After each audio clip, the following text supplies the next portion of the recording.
So, hello everyone, and welcome to today's webinar. First, let me introduce myself. My name is Stefania Cesarano from NEMIS Technologies, and I'll be responsible for hosting this webinar today. Maybe let's wait for another 1-2 minutes. Yes, okay. Just waiting for other attendees.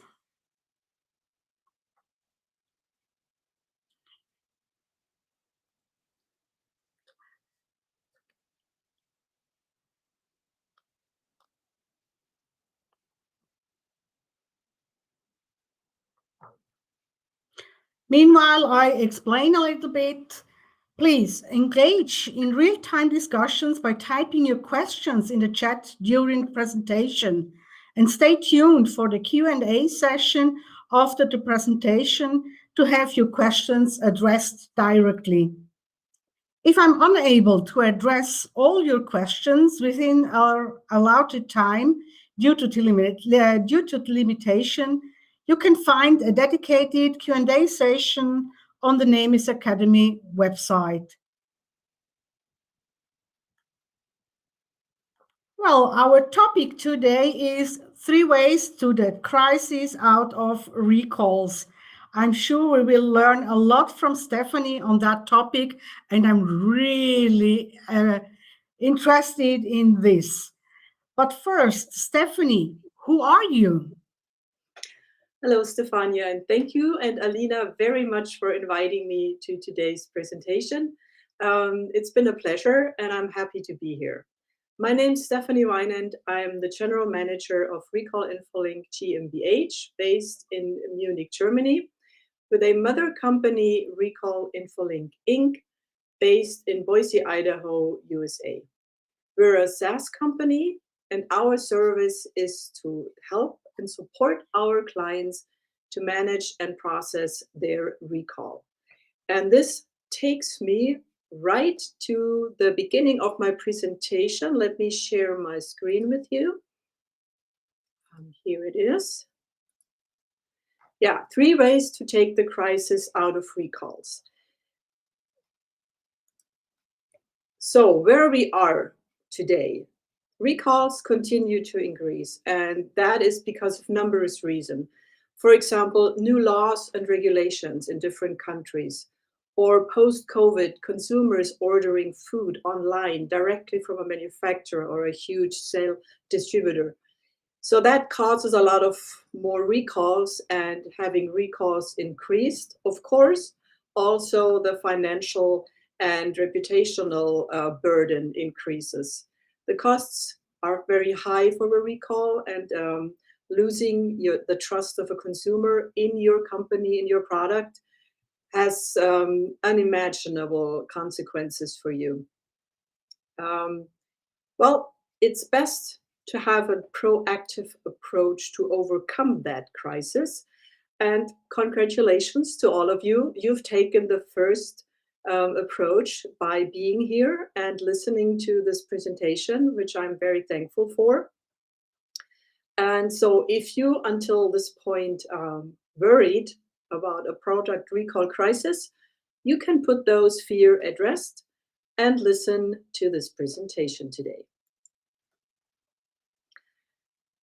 Losing a consumer's trust or experiencing brand reputation gone bad is the worst thing that can happen to a company. It is, however, very difficult to calculate that in regards of money. How much do you lose? How much does it cost your company? That is very difficult, specifically because you never know how long in the future this will still have an impact on your company. I've experienced the same thing personally, to be honest. There's a retailer not too far away from where I live. They had a recall and they carried it out very, very poorly, probably 10 or 15 years ago. And I have to admit, although I should know it better, but I'm still not going there. It's a long time, but I still don't trust that company. And this is just one of the examples. And I'm pretty sure I'm not the only consumer who acts that way. The expenses of a reverse logistic efforts are very high. You can calculate those a lot better because there's, you calculate usually the costs that occur for your company to process food and to bring it to the shelves and to sell it to the consumer. And you don't really calculate the costs of reverse logistics. But that is something that is what we need to do when then there is a recall that we have to be aware of. And this is nothing people really want to do, but it occurs and it has to be taken care of. Costly time needs to be rebuilt, and also the possible brand collapse, which can lead to your company going out of business if things go dramatically wrong. But let me not just talk about it. Let me also put some numbers to my words. And so on the right side, I have some numbers I would like to share with you. So for Europe, over the last 12 months, recalls have increased by 14.8%, with an average cost of a recall of 10 million euros. Also in the third quarter of 2023, contaminated recalls were up to 470, and recalls because of contaminated poultry increased to 69.4%. Those are huge numbers.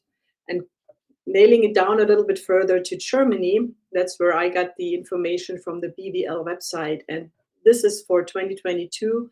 Last year's numbers are not yet available. There were 311 government-reported recalls taking place. And out of those 311, 35% were based on microbiological contamination. That is the biggest percentage.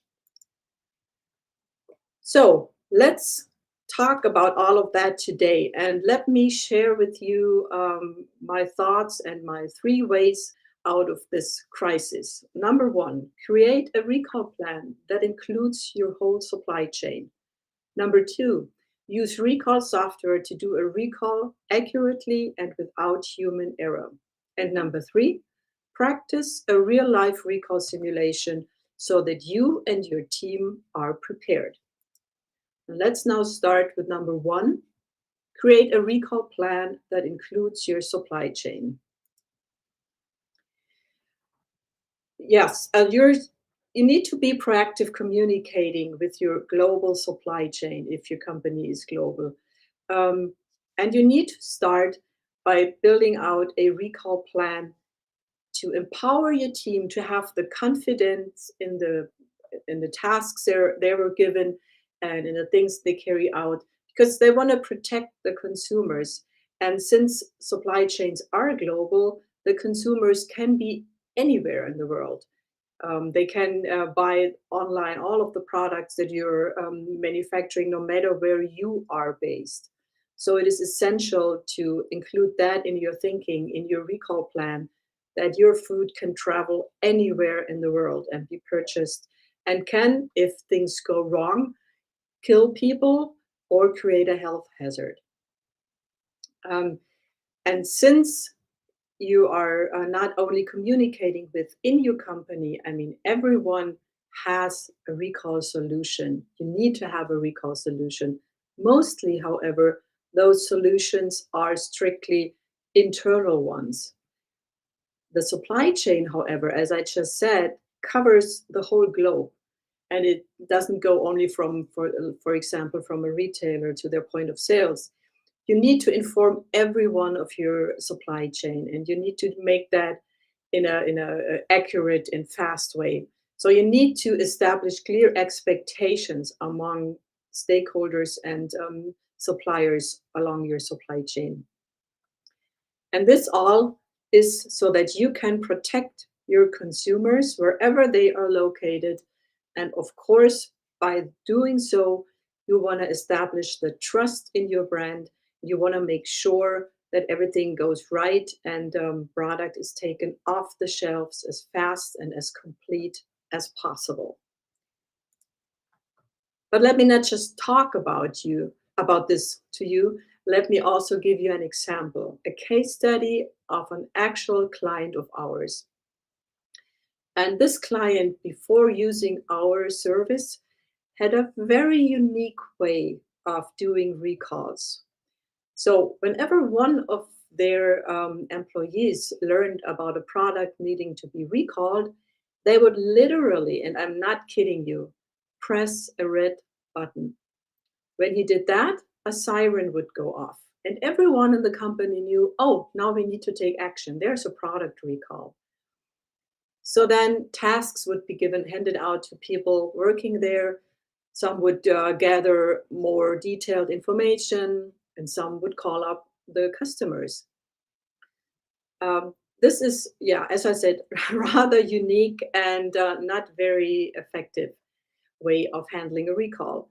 So they became our client, and using our system, their time spent on recall efforts decreased by, or was just 1/10 of the time they had previously spent on those efforts.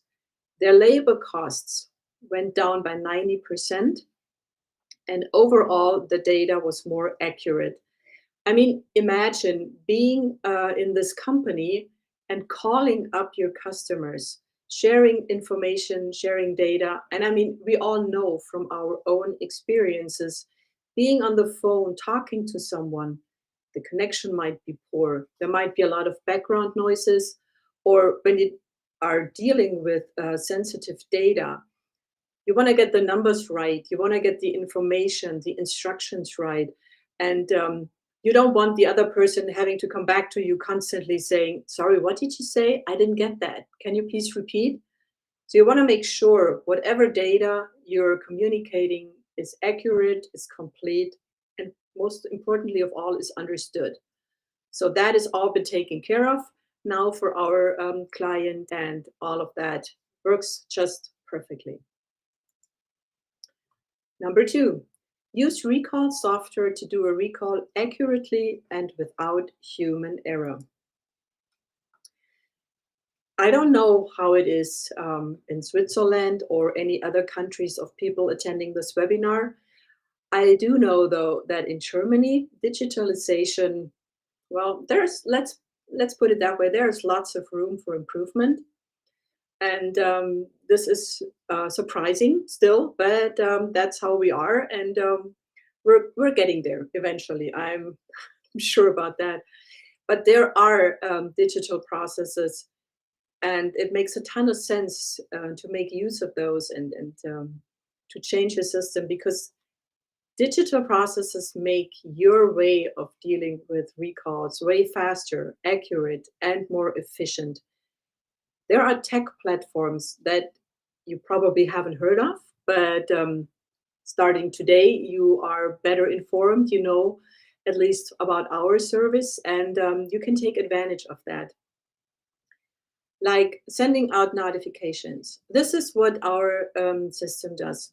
We send out escalating notifications, starting with emails, followed by phone calls, SMS text messages, and yes, believe it or not, still fax communication is a thing. And not only do you want to send out those notifications, you want to let your customers know about the recall, give the right data, tell them what to do. But also, do you want to know how they responded? Have they received the email, the phone call, the message? Did they receive everything? Have they acknowledged it? Have they acted according to your requests? How many of the products have they taken off the shelves, or have they destroyed, sent back? Were there reimbursement claims? All of those information is very easily to be tracked if you use a digital solution and have your tech platform for all of that. And you have reports that are being generated automatically on such a platform for you. So you meet all the compliance requirements in a very, very short time, because digital solutions just do that automatically. and you have, you fulfill all the needs. For example, when an unannounced audit comes to your company, you can very easily satisfy the needs of that auditor. And I'll have another example for you, and it's the same client of ours, believe it or not. They had challenges previously before becoming our client, because not only did they use the siren approach, they also, of course, handled everything manually. So they would write reports on papers, they would put those papers in files. But then when an unannounced audit would take place, it was just a mess. Everyone was looking for those papers, for those documents. And you can probably imagine how difficult it can be to grab the right file, to find the right document. I mean, you have a lot of recalls or a lot of recall simulations. And it's a challenge. It's a challenge, it's stressful, and it's not what you want to experience. And of course, you do not want to annoy the auditor by having to wait for you and your team to find the right documents to show to that person. So they were really happy with our solution because our system generates those reports automatically. And so, their compliance rates was 3 times better. They had 2 times a higher rate of actions taken. And of course, their records were complete on demand. All they needed to do when the auditor was visiting was log into the system and go to the reports and either generate an individual customized report based on the needs and requests from the auditor, or go back to the already generated reports from the system and either print it out or attach it to an email and send it to the auditor. So things have become real easy and were easy accessible. All the data was easy accessible, and reports were sent out and generated very fast, probably up to, let's say, 5 minutes from logging in to having that report in your hands. So that's a huge amount of time saved. Number 3, practice a real-life recall simulation so that you and your team are prepared. I'm sure you know that from your own experience. If you want to learn a new language or an instrument, whatever it is you want to achieve, you need to train. Otherwise, you're not getting there. The more you train, the better you become. So same for recalls. You need to practice and you need to do recall simulations. And although this is a modernized approach to recall simulations, we have to start at the same basis as every practice, of course. First of all, we need to generate a real-life scenario.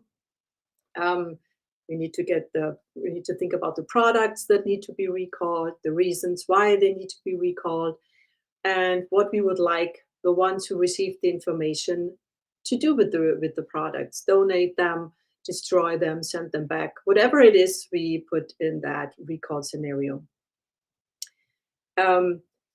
So it makes, of course, a ton of sense to train your team because they are the ones who need to take care of the recall, who need to carry it out.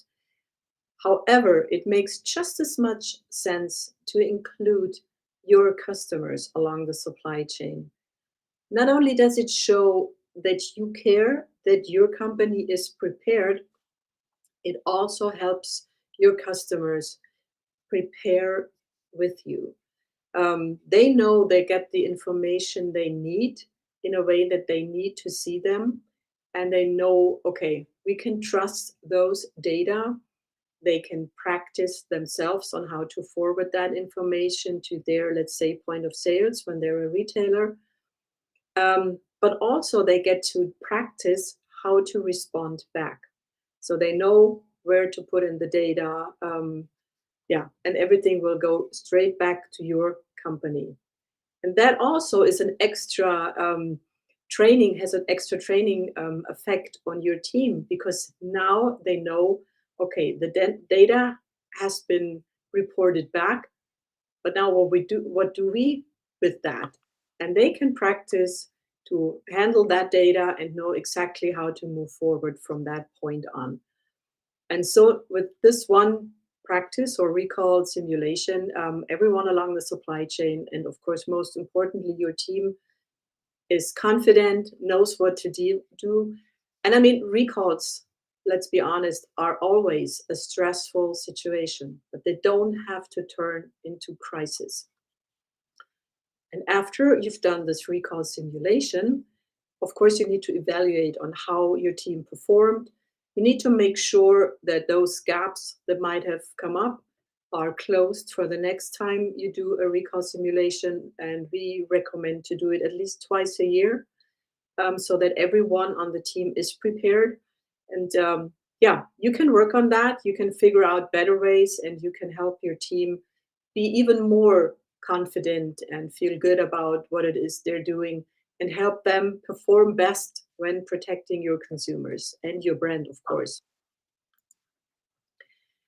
Again, our client was already improving lots by using our service, and by practicing.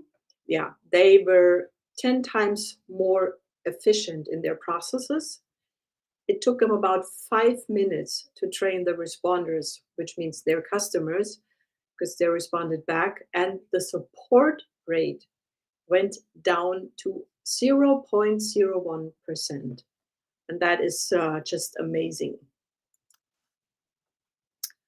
All of what I just told you leads up to becoming a part in a recall-ready community.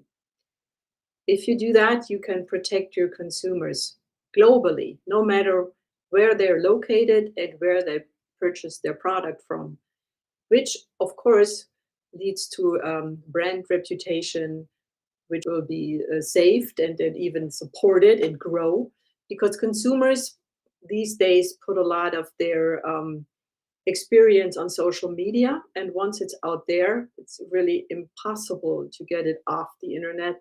And so having a good review is priceless, but having a bad one out there, it's almost impossible to turn that into a good one. You save time and money, and you can focus on moving forward. You have your whole supply chain covered, and everything has become one global recall-ready community.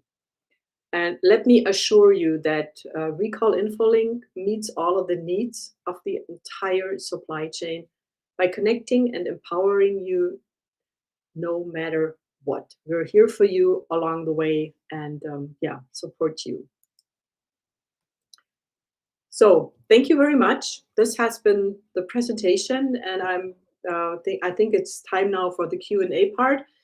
However, if you need my contact information, if you want to reach out to learn even more and more detailed, of course, tailored to your specific needs and requirements, here's my contact information, but I'm sure Stefania and Alina will hand out my presentation to you afterwards. And yeah, let's get back to Stefania and the questions you have put in the chat in the meantime. Thank you very much. Stephanie, thank you very much. Interesting. Now I have so many questions on my side. I'm waiting also for some others. But first, you were always talking about a team, a recall team. Is that right? And who includes what should, which people should be there in this team? Well, that depends on, first of all, the size of the company, I would say. So you have a quality safety team, you have a quality manager, and depending on how many people a company has in that department, usually I would say everyone who's part of the quality team should be in that recall team, especially because you never know who's on vacation or maternity leave, whatever can happen, you name it, and it probably will happen.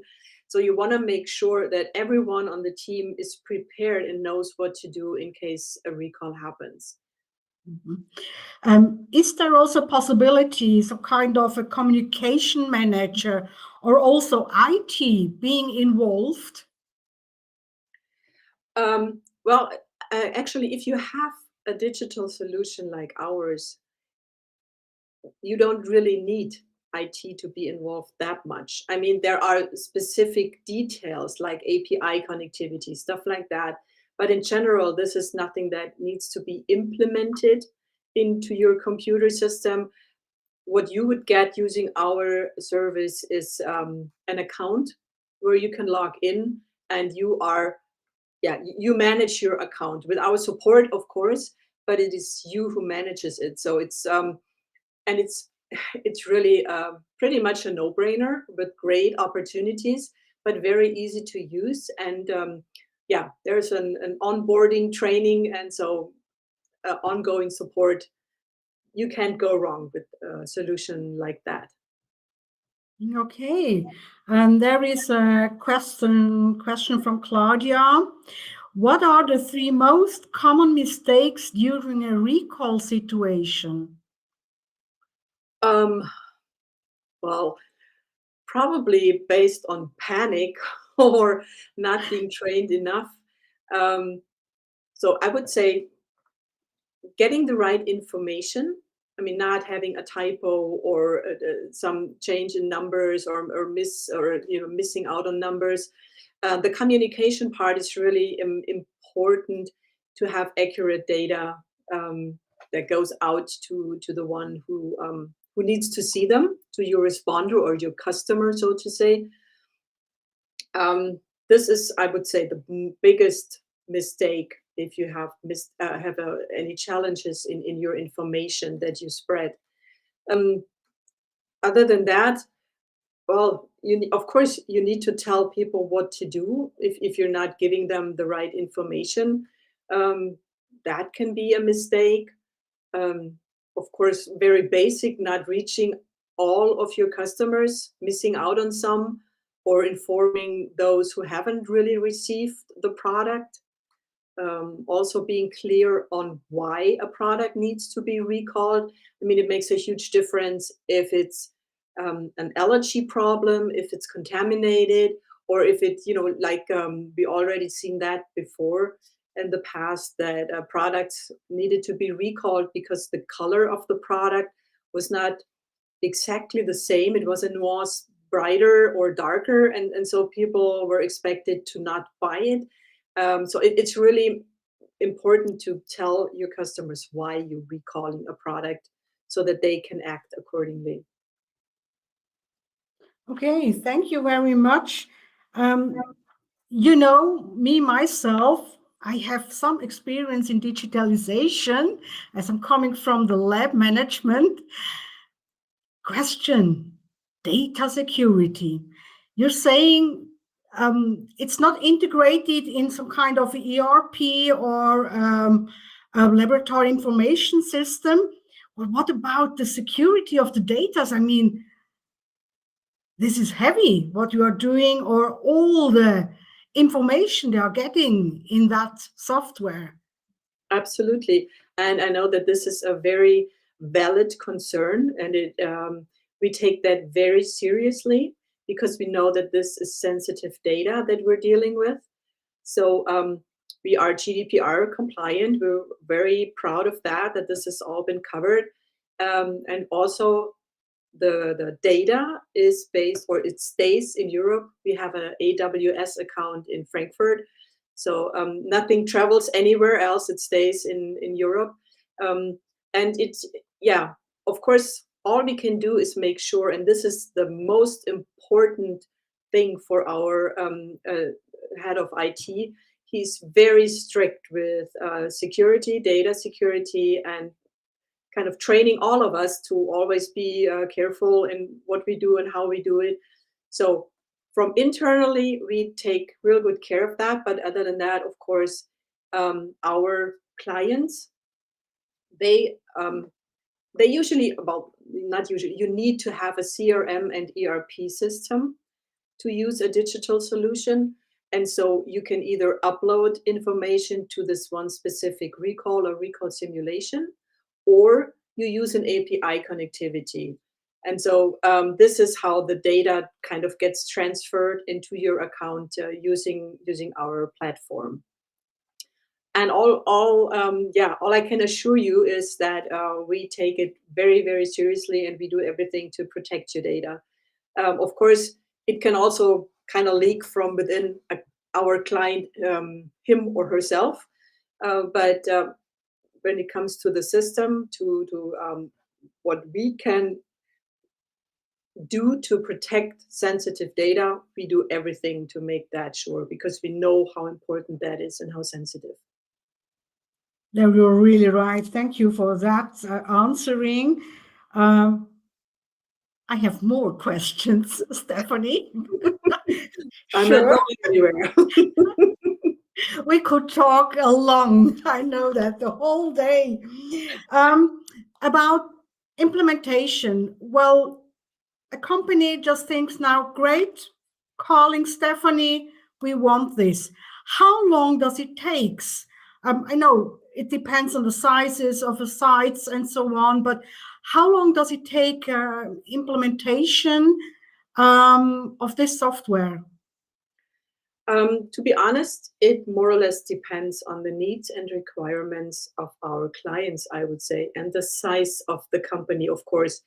I mean, if it's a huge global company, we honestly recommend to start small with a tryout, just maybe in one country, to see if we meet all the requirements, so that we can do adjustments. And that's easier if you start smaller rather than go with the complete company right from the beginning. Because if there is something you need to adjust here and there, that creates a lot of unnecessary challenges. So starting with a huge company, starting out small in one country maybe, is our recommended approach, and this is how we would do it. Other than that, it depends on if the system already itself is what our client needs and wants. Other than that, if there are, as I said, special needs, we would have to make adjustments. That could take a little bit, but altogether, if you sign up with us, I don't know, maybe longest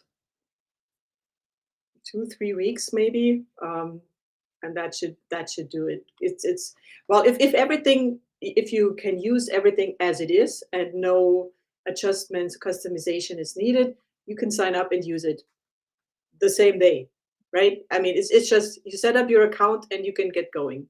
So this is really fast. It depends on how much adjustment or customization is needed. But other than that, you can sign up, log in, and get going. Wow. Great. That sounds really great. So it doesn't, it's like this, that it's not you that you are implementing. It's some kind of just so easy that you can do it yourself. Yes, we're a tech platform. And so Okay. This is in the cloud. You get an account, you log in, and yeah, you can start. I mean, of course, you get 24/7 support. That is no problem. So if you sign up and if you want to get started and you come into a challenge and you're not quite sure how to move forward, you can always give me a call. I'll be there for you. The support team is there for you. We'll help you through. That is not a problem at all. But in general, this is how it works. Yeah, you sign up, you open up your account, and you can get started. Okay, maybe I'm not sure if you can answer this question, and it's again digitalization. Is it possible to have some kind of a interface from other systems, other softwares like Lab, LIMS, for example, or also from the ERP? Did I understand it right? It's not only a standalone software.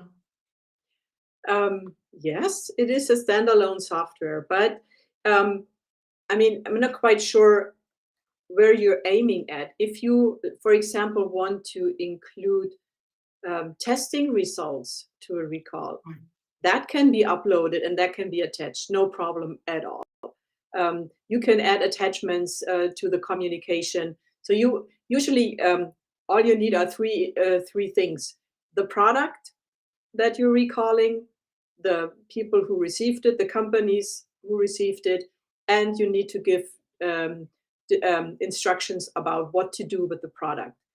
And for all these three topics, you can attach documents, or whatever you want to attach, pictures. This is all doable. This is a little bit too much into detail, but this can all be attached, and using the same platform. Okay.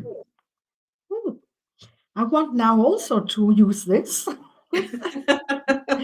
Okay. Feel free. Yes. We talk afterwards. Okay. Are there any other questions from the audience? Alina says no. Okay. I think I'm trying to get some closing keywords. Again, thanks you very much, Stephanie. It was really interesting. And I just wanted to say some kind of powerful words. If there is this kind of sentence I can say of recalls, I mean, in the world of food safety, clear communication during recalls is more than a procedure. It's what you said. It's the powerful force that builds trust. Trust is really important. It goes beyond protecting consumers. It upholds the very core of a brand's reputation, transparency and prompt correction actions, and reliability in these challenging times. It's all you said also in your slide, Stephanie. In the digital age, recalls go beyond products. Their narrative of responsibility deeply embedded in a brand's resilience and commitment to consumer safety.